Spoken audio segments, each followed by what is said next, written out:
کمال تو اس وقت ہے جس کے پاس نہ کوئی الیکشن کی سرٹیفکیٹ، نہ اس کے پاس کوئی دولت، نہ مجھ جیسے فقیر کے پاس کچھ نہیں، اگر میں بول سکتا ہوں تو صرف یہ نسبت رسول ہے۔ الحمدللہ مسلمان کو جو حق بولنے پر کوئی چیز آمادہ کرتی ہے تو وہ سیاست، حکومت، طاقت نہیں بلکہ محبت رسول آمادہ کرتی، حضور پاک صلی اللہ تعالی علیہ وسلم کی محبت آمادہ کرتی۔ عزیزان گرامی وقار، رسول پاک صلی اللہ تعالی علیہ وسلم کا تذکرہ یہ ہماری جانوں کے لیے، ہماری روحوں کے لیے بہت ضروری ہے، بہت ضروری غذا ہے۔ آپ خود محسوس کریں گے زیادہ دن تک اگر حضور کو نہیں سنو گے تو دل مرجھانے لگتا ہے، دل کے اندر کمزوریاں آتی ہیں، گناہ کی طرف بڑھنے لگ جاتا ہے۔ جہاں اسے مصطفیٰ کی یاد آ جائے پھر اس کی آنکھیں بھیگ جاتی ہیں، پلٹ آتا ہے، مسجدوں کی طرف دوڑتا ہے، اپنے نبی کی محبت میں کچھ نہ کچھ خیرات، صدقات، میلاد کرنے لگ جاتا ہے۔ یہ حضور پاک سے دور جتنا جاؤ گے بے چینی اتنی بڑھتی جائے گی، بے سکونی، بے قراری اتنی بڑھتی جائے گی۔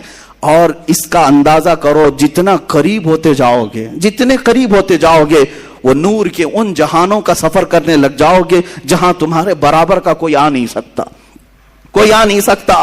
حضور پاک صلی اللہ تعالی علیہ وسلم سے قربت کا جو سفر ہے، اے نوجوانوں، یہ خوش قسمت لوگوں کو سفر ملتا ہے جو سب کچھ چھوڑ دیا ہو، جیسے صہیب رومی کی طرح اپنے ماں، باپ، بھائی، بہن سب کو چھوڑ کر مکہ سے نکلے تھے۔ ماں نے پکار کر کے کہا صہیب تمہارے بدن پر جو کپڑے ہیں یہ ہمارے سلائے ہوئے ہیں، تیری کمائی کے نہیں۔ وہ بھی نکال کے دے دیا، وہ بھی نکال کے دے دیا۔ مدینے جانا تھا رسول پاک کی بارگاہ میں، کیا پہنا؟ ٹاٹ کے کپڑے، گونی جو تھیلا ہوتا ہے اس کو اوڑھ کر کے کانٹے لگا لیے۔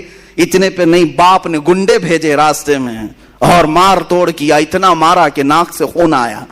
صہیب اس کے باوجود خاموش نہیں رہے، سفر جاری رکھا، سفر جاری رکھا، یہاں تک کہ 8 دن کے بعد کمزوری کے عالم میں زخموں کے ساتھ مدینے پہنچ رہے ہیں تو صحابہ کہتے ہیں مغرب کا وقت تھا، میرے آقا صلی اللہ علیہ وسلم مسجد نبوی سے بار بار باہر نکل رہے تھے، بار بار باہر نکل کر دیکھ رہے تھے۔ صحابہ نے پوچھا آقا کوئی قبیلہ آ رہا ہے، کوئی وفد آ رہا ہے ملاقات کے لیے؟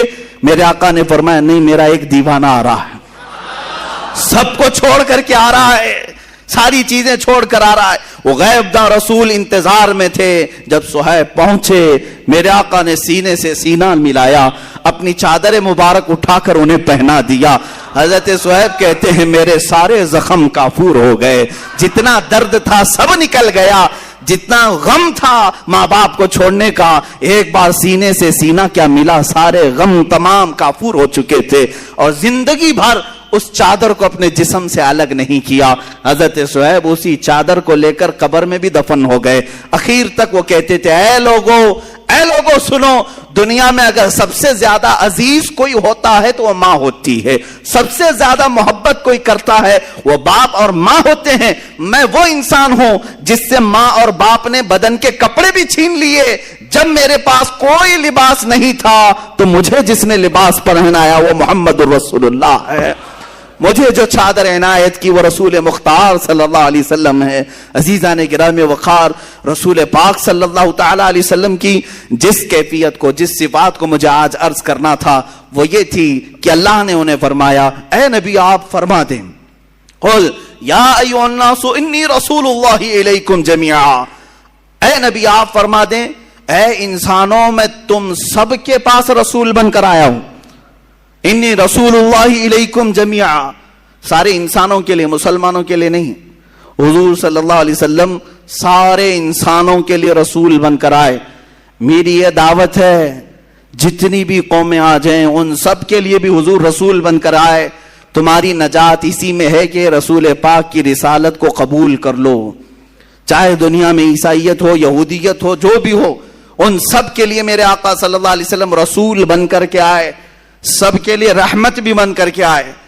اور اسی تبلیغ کے لیے، سارے لوگوں کو حق کی طرف بلانے کے لیے میرے آقا صلی اللہ علیہ وسلم پوری زندگی بھر تگ و دو کرتے رہے، محنت شاقہ فرمایا، تبلیغیں کی، اسفار کیے، غزوات کیے، معرکے دیکھے، بہت ساری چیزیں میرے آقا صلی اللہ تعالی علیہ وسلم نے جو برداشت کی وہ صرف اسی مقصد کے لیے کہ رسول صرف مدینے کے لیے نہیں آئے تھے، صرف مکے کے لیے نہیں آئے تھے، بلکہ پوری کائنات کے وہ رسول بن کر آئے تھے. اور سال کے لیے 5 سال 10 سال 100 سال کے لیے نہیں، صبح قیامت تک کے لیے وہ رسول بن کر آئے.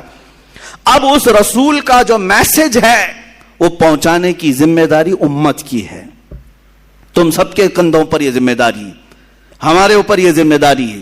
اس رسول کی رسالت، اس رسول کا جو میسج تھا پوری کائنات کے لیے، ہر مسلمان کے اوپر یہ ذمہ داری ہے. اگر تم اسلام لا چکے ہو تو اسلام کی خوبیاں دوسروں تک پہنچاؤ، دوسروں تک پہنچاؤ. اس کی خوبیاں کیا ہے؟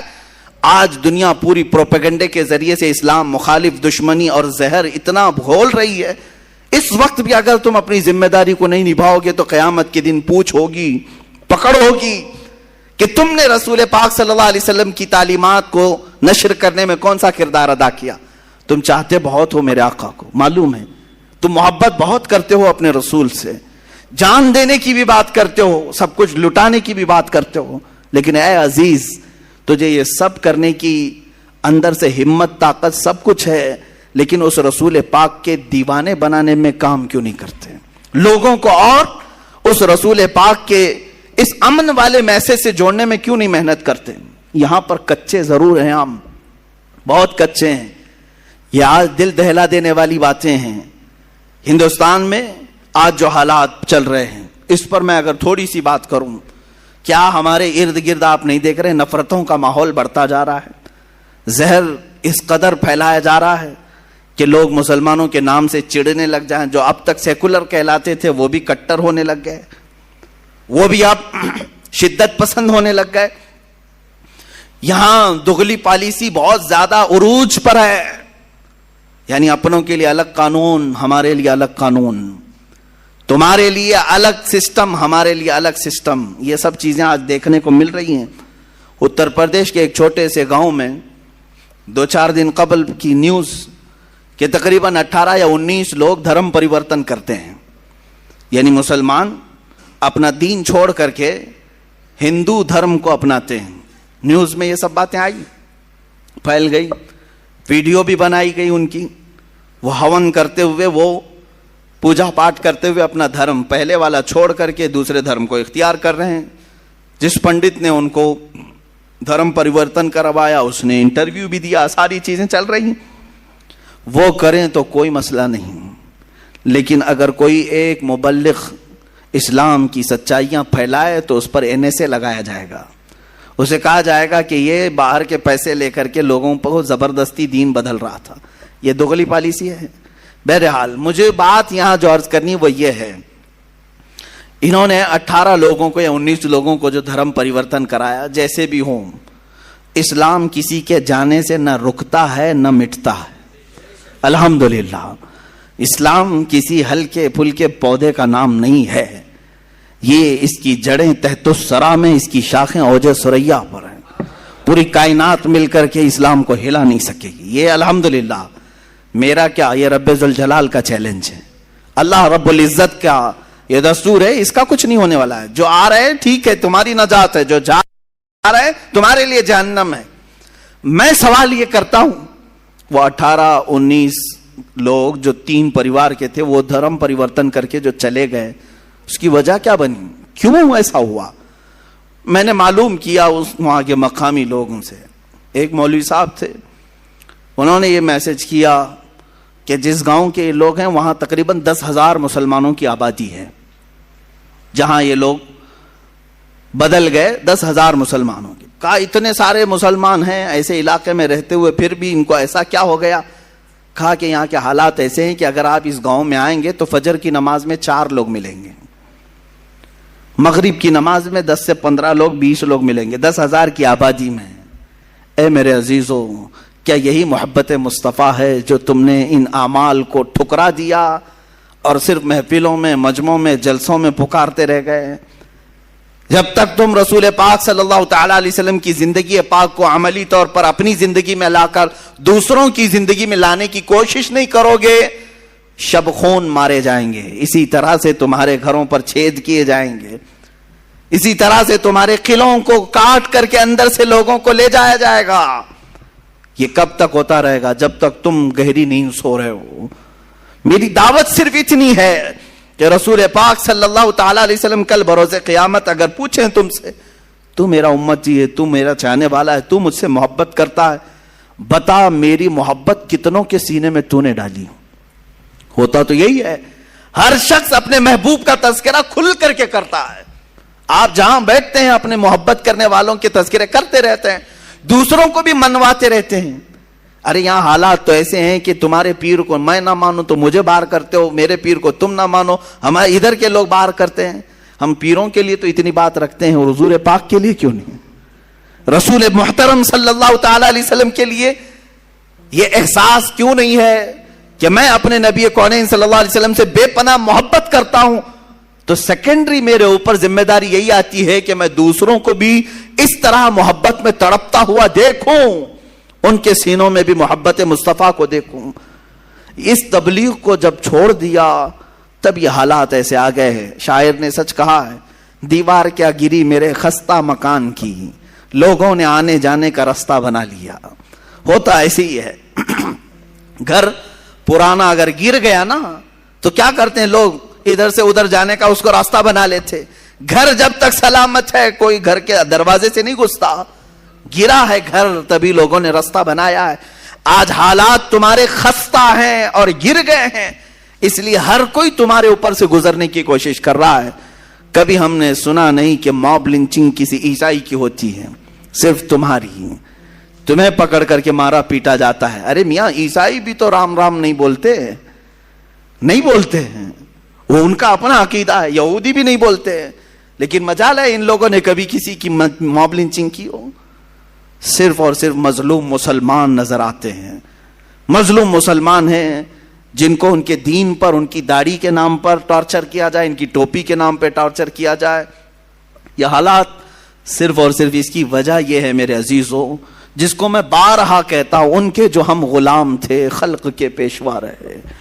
حضور پاک صلی اللہ علیہ وسلم کی غلامی سے جب ہٹو گے دنیا یہی دکھائے گی.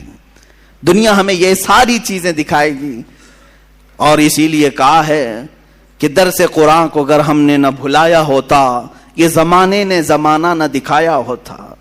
آج جو ہمیں دکھایا جا رہا ہے یہ سب ٹرائل ہے، ابھی اور کچھ آنا باقی ہے. بہت سارے لوگ آج جتھا بنا کر کے چھوٹی چھوٹی سی کنڈلیاں، چھوٹی چھوٹی سی منڈلیاں جس میں آتنکی نعرے لگائے جائیں اور مسلمانوں کو کاٹنے کی بات کی جائے، قتل کرنے کی بات کی جائے. یہ سب سنو اور انتظار کرو میرے عزیزوں، اور بھی بڑے وقت آنے والے ہیں. لیکن بیدار ہو گئے اور اپنے آپ کو سنبھال لیے تو میرا یہ صرف امید کی بات نہیں، یقین کی بات ہے. کوئی اگر تمہاری طرف انگلی بھی اٹھائے گا، انشاءاللہ العزیز رب ذوالجلال کی طرف سے غیبی مدد ایسی آئے گی کہ وہ ہمیشہ کے لیے خائب و خاسر ہوگا، وہ فنا فی النار ہوگا. لیکن مضبوطی تمہارے اندر آئے. دیکھو میرا مولا مدد کب کرتا ہے. بدر کے وہ 313 جوانوں کو دیکھو، نہتے ہیں. ان کے پاس ہاتھوں میں تلواریں بھی نہیں تھیں، پہننے کے لیے چپلیں نہیں تھیں، سواریاں بھی بہت کم، پیدل گئے ہیں اکثر. دھوپ کا وقت ہے اور ریت والا میدان ہے، سب پورا ریت میں ہے. کتنی آزمائشیں، پلس اس پر رمضان کا مہینہ ہے اور چھاؤں نام کی کوئی چیز ہی نہیں ہے، کوئی درخت تک نہیں ہے سائے کا. میرے عزیزو، جب اس قدر مشقتیں اٹھا کر حضور کی وفاداری کرتے ہیں نا، تب اللہ 5000 فرشتوں کو اتارتا ہے. قرآن کہتا ہے لقد نصرکم اللہ ببدر، اللہ تعالیٰ نے تمہاری مدد نازل کی ہے بدر میں. بدر کے میدان میں مدد نازل فرمائی، حنین میں نازل فرمائی. عزیزان گرامی وقار، تمہارے لیے مدد آئے گی، صرف اور صرف شرط یہی ہے ان کنتم مؤمنین. قرآن نے کہا اگر تم ایمان والے ہو، اگر تم ایمان والے ہو. اور ایمان کہتے کسے ہیں؟ لا یؤمن احدکم حتی اکون احب الیہ من والدی